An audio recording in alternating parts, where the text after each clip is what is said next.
Jimmy, you're kind of quite unique now in this day and age as well. You farm, you breed, and you train. I do. I love it. I love it. I couldn't see myself doing anything else, really, you know. I know I'm never going to be a millionaire or anything, but I'm happy. I'm my health, and that's all I want. Yeah. 42 years of trainer's license, is it? Is it? 98. Oh no, 82. 82. My father died in 81, 82. Yeah. Numbers wise, training wise, what's your biggest number? I do about maybe 15, but usually from 10 to 15. I wouldn't want any more than that, really. Yeah. If you could have quality more than quantity, you know, is the big thing. But look, you can't have jam at both sides. If I have a nice horse and he wins, and if I get money, he's good luck, and the best of luck to the next man, you know. Yeah. Was that always kind of the number you trained between? 10 Yeah, and that 15? was always the number, really. Yeah.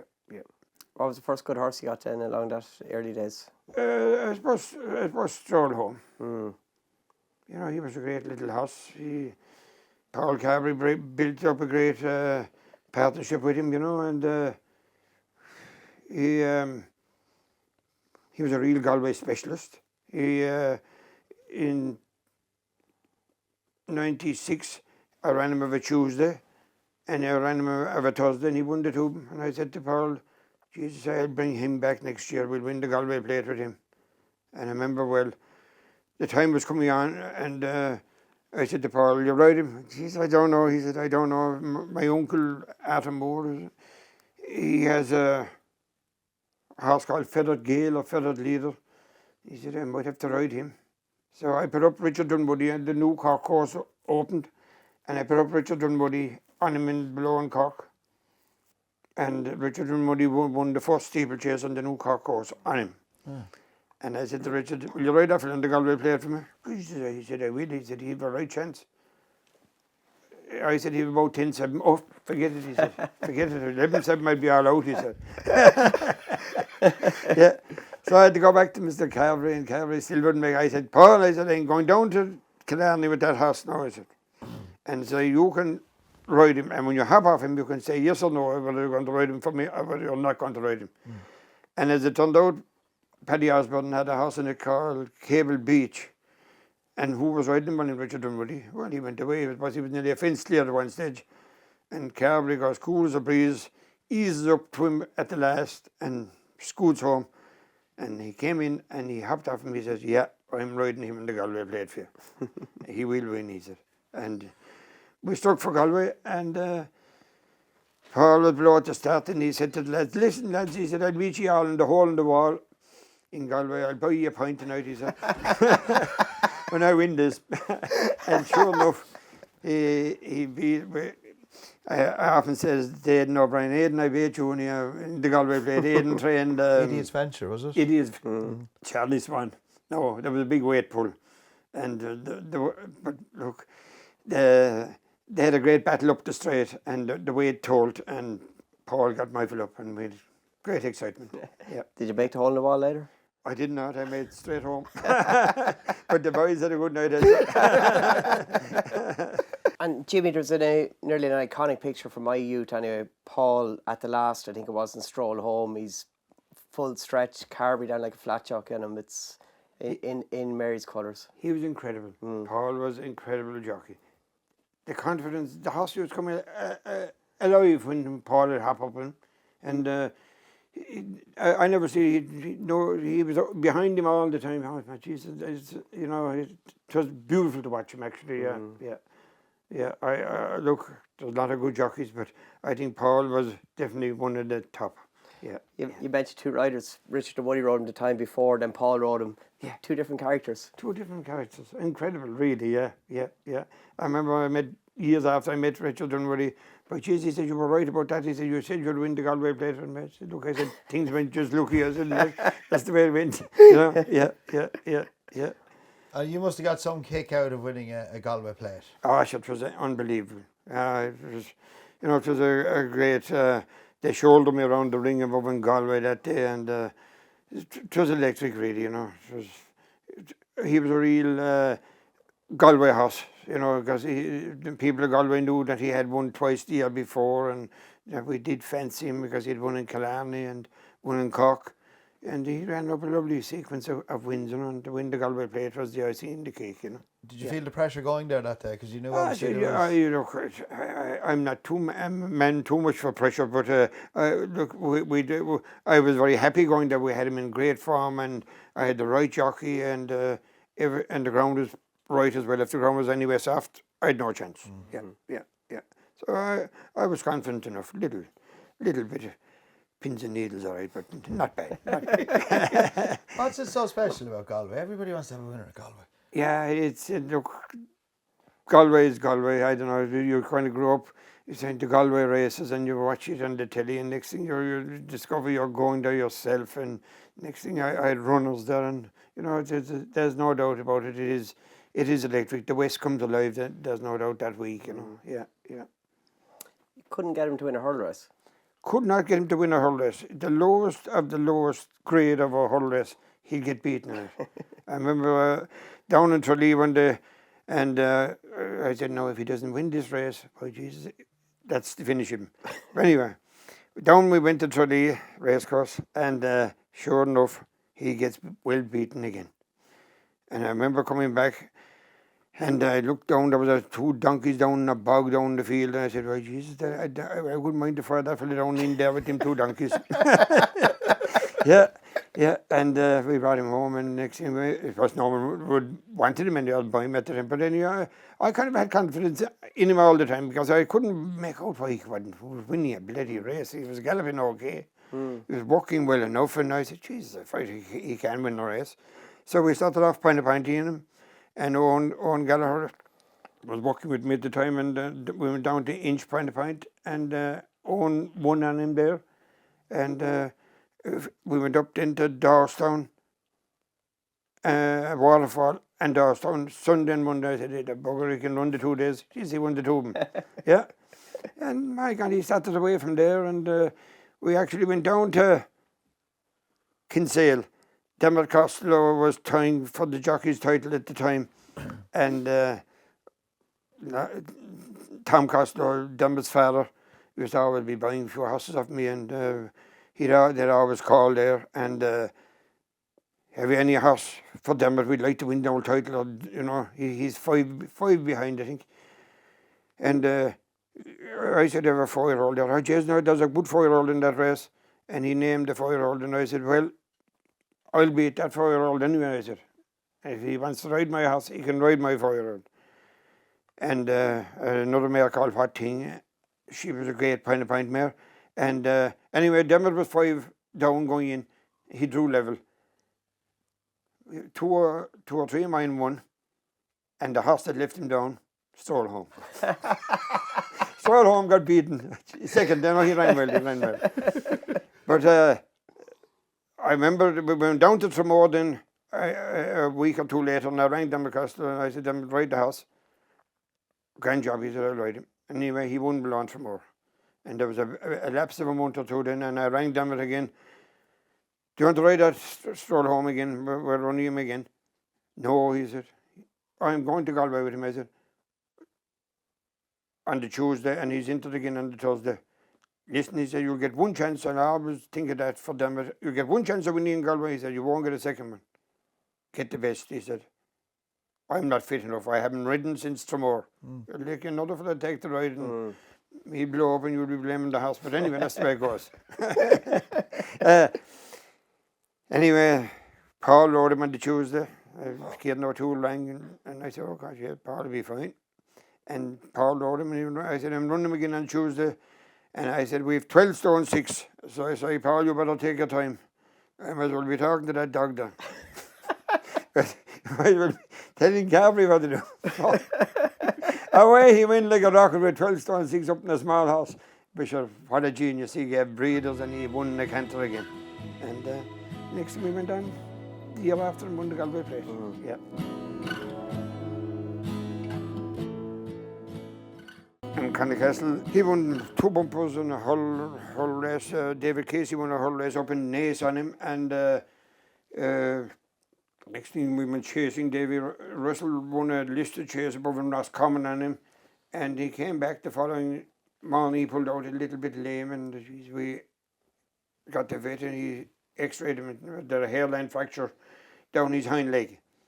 Nothing to do, only shut the stable door and wait until we scanned it again in a couple of months' time. And it came to Christmas and we scanned him and he said, put the saddle back on. The vet said, you're back in business. And we did. And next thing, God, he came alive straight away. And I remember saying to Davy Russell, Davy, we're back in business, that horse. I'm going to train him now for the Power Gold Cup, I said. In Fairy Horse. Oh, that's grand, he said, that's grand. So everything was going good and I was galloping my way here, there and everywhere. And I said, Davy, he's absolutely flying. Oh, I'll ride him. Anyway, came to the morning of the declarations and Kieran O'Toole rings me. Kieran, you want Paul Carberry? He said, for Conna Castle. Oh, jeez, I don't. He said, I Davy Russell. Oh, jeez, he said, I don't think you are. Oh, Jesus. I said, hold on there and I'll ring Russell myself. Of course, you know, Russell would not answer the phone. I said, give me Carberry, I said. Anyway, of course, I see the declaration. Russell was gone on Big Zeb. I suppose if I was Russell myself, I'd probably do the same thing. You weren't saying that at the time, though. At the time, I went. Anyway, we went up to Fairy House and Paul had never ridden Conna Castle. I don't think he had any. And I said to Paul, if there was ever a horse made for you, this is the horse. Keep that ass of yours cocked up in the air, I said. Go until you go down to the last, and there will be a fifth gear. There was only 5 gears in cars that time. There'll be a fifth gear there when you'll find it, and he will quicken from the last to the line. But if you use it before that, it's gone then. You can forget about it then. And sure enough, down to the last, Big Zeb, and Carberry comes alongside Russell, and next thing he landed over the last, he pressed the button, and we beat Big Zeb. A short head or a head or something. And I know Paul got great satisfaction out of it because he was to ride Big Zeb and Russell got inside him. That happens between jockeys. Russell got inside him. So he wanted to beat Russell as much as I wanted to beat Big Zeb. So it was a great day, all right. Conna Castle was a great horse, and he went on Pony Pointing then, and he gave Jane a few great rides in Pony Pointing. So he went over for the national. He ran a blinder. Sean Flanagan rode him, but he ran a bit too free, you know. And but he was another great horse I had, you know. Yeah. Did he go to Aintree a rematch of Big Zeb after he won the Powers Gold Cup? No, he went to the Aintree the year before that, and who beat him was Nick Gifford, Strawberry. Very good horse called Strawberry. He was second. Yeah. No, he was a hell of a horse. We still have him on the farm. Great old horse. What was Russell's reaction after the Paddy Power the Powers Gold Cup? Well, he probably took him a bit to tow out, you know. But I know Davy. Jesus, Davy was a great rider, and Davy started off with me, and you know, Lord of mercy, his father Jerry, great old characters, great people down the all, you know. We were great friends. Wasn't like Davy though to double book himself in a horse, was it? You actually don't know him as good as I do, so. I remember one day at a point when Davy was an amateur, I think there was 5 sets of colours fired at him for the one race. 5 sets.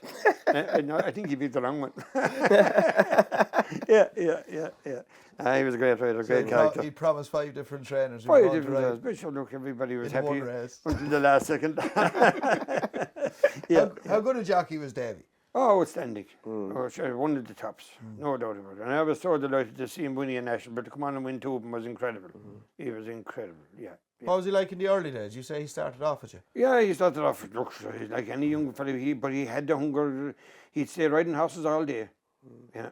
But don't give him a pike or anything like that, you know. He didn't know how to drive a machine like that.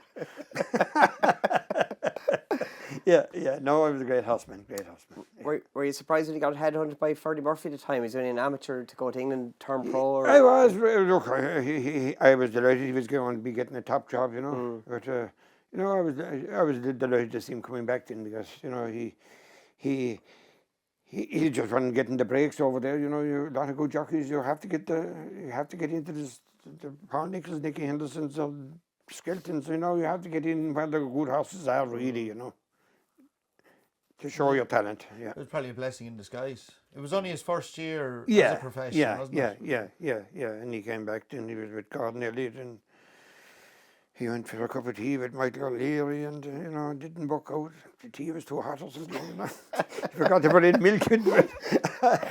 But anyway, it was great to see him back up in Tiger Roll, and look, that's it. Yeah, it was great. It's great. Yeah. Lord Windermere win a Gold Cup as well. Yeah, incredible ride that day. No, there's no doubt he was top shelf. Top shelf. He was. Whinstone Boy, another good horse of yours. Yeah, Whinstone, they was part of the D Racing Syndicate.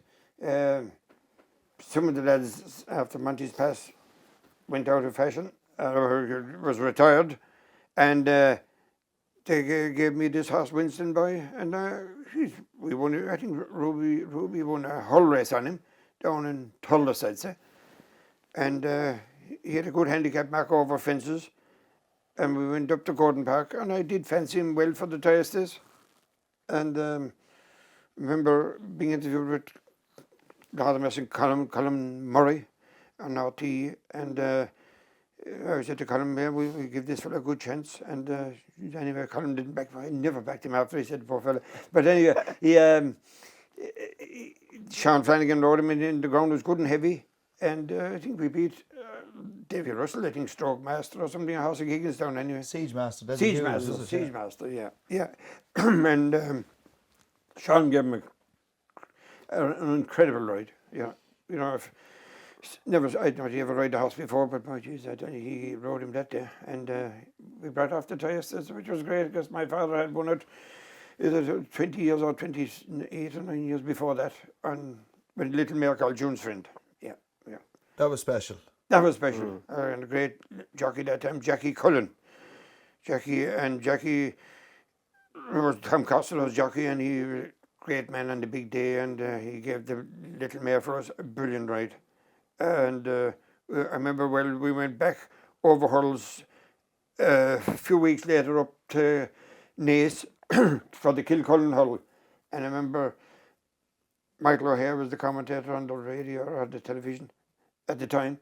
And when she was coming up to the last, and it's June's Friend, and he said, a lot of people said she won the Gordon Park Tire Chase was a fluke. But he said, a lot of people said it wasn't a fluke. And sure enough, I think they're right. He said she wins the Kilcullen hurdle easily. Yeah. Special day. Special day, a great day for my father, because she was a small mare, won several points, nobody would buy her, failed to sell her. She was only about 15-1, and by Lord and so, and we had her on the Cork Examiner, she was on the Irish field, but anyway, nobody in the height, bang, forget about it. But what a great mare she was, and we had another mare at the same time, a mare called Wonderful Lily, and we got 800 for her. And a fella called Danny Bulger had her up in Kilkenny, and Danny won 3 bumpers on her, several hull races, and she was running a cracker in the sweeps huddle when a horse of Peter East fell and brought her down, a horse called Starfen or something. Starfen fell and brought her down, and that ended her career. I think she got injured that day.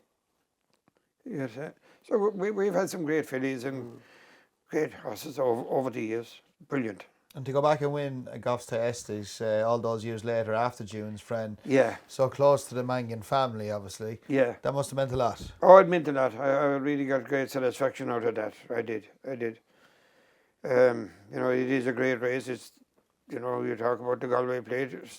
The West comes alive. Kilkenny comes alive at the Estes Day. And same with this year, I was up at it. I hadn't any runner now, but my God, what a brilliant day to go racing. Place is electric up around Kilkenny that day, Yeah. And it's the history of them races as well, isn't it? It is. It goes with a lot of people around here, they actually go up the night before and they don't come back until the day after. They really make a lovely few days of it. Yeah. More people go out to the sun and this and that, but it's whatever that you like, And the Tyres is a day that is really marked in the calendar for a lot of people. Which is very unusual in this day and age. It is. That it's still on a midweek meeting on a Thursday. On a Thursday, yeah. And the last week in January as well. Yeah. Look, I could never see it changing at the moment anyway, and I hope it wouldn't, because you will gear around that day. Yeah. Nora's Fancy, that was another smart filly you trained. Yeah, Noras Fancy for a man, Michael Dixon from Galway. And she, Patrick won several races on her. She won the Coolmore listed race in Thurles. And she gave us some great days, yeah. And Michael had a great mare called Natalie's Fancy who won the Galway Hull for him, trained by Pat Kelly. I won a few steeplechases with her. Paul Carberry rode her one day down in Killarney. And I don't think I ever see a horse going over a jump as fast, going down around the home bin, or around the bin past the stands with a round to go in Killarney. Boy, geez, Carberry left her go down full swing to it. Oh, jeez, I said, if it belonged to the lake in Killarney, he'll be found if she hits it. And he won it anyway for us as well, yeah. So we had some great fillies. Yeah, she was a very good mare, Natalie's Fancy. She was forget that you ended up with Yeah. Natalie's Fancy because you're That's right. associated with Pat Kelly and Jason Titley That's in the right. Galway Hurdle. That's right. And she just came here then. And she was my puttings, I think, Denny, Christy Cannan's brother, Denny, and Mick Cannan's uncle, Denny Cannan, had all that breed, a great old breed of horses as well. Yeah, yeah. Letters of credit, he wasn't a bad horse for you either. Yeah, he came down here as well. I ran him in all the big races. I'd love to have a horse like him now. When you see some of the big races there, the Red Mills the other day, 3 runners, it's a bit disappointing. I'd love to have a horse like that. And I'd keep him inside in the big races for the place money. He collected over 120,000, I think, with prize money. Never winning one, but always there. Always collecting. Yeah. Just shot that bit of being a good horse. But if there was ever a horse didn't turn up, he'd be there to pick up the pieces, Yeah. And he had one very bad leg, you could see it, winding, but he was the soundest horse I ever trained for, yeah.